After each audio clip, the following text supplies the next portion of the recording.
बिस्मिल्लाहिर्रहमानिर्रहीम अस्सलाम वालेकुम। बड़े अहम टॉपिक पे आज वीडियो है। कभी भी किसी आई डॉक्टर के पास हम मुआयने के लिए जाते हैं, वो सबसे पहले एक मशीन पे एक लाइट के ज़रिए आँख के अंदर वाले हिस्से का मुआयना किया जाता है। उसके बाद दूसरा स्टेप होता है कि बाज़ औक़ात कंप्यूटर या ऑटोरैफ के सामने बिठा के आपकी आँख की नज़र की प्रॉपर रीडिंग ली जाती है कि आपकी आंख में कौन सा नंबर चल रहा है इस वक्त, कोई नज़र वीक तो नहीं है। वो एक एस्टिमेटेड नंबर होता है। बाज़ लोगों का वो माइनस में नंबर होता है, बाज़ लोगों का प्लस में नंबर होता है, बाज़ लोगों का minus plus spherical cylindrical number mix होते हैं।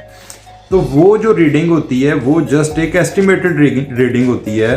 उसमें बाज़ औक़ात कई डॉक्टर वो स्लिप निकाल के प्रिस्क्रिप्शन के साथ अटैच कर देते हैं, और कई दफ़ा इस तरह होता है कि कुछ डॉक्टर मैनुअली अपनी स्लिप के ऊपर वो लिख देते हैं।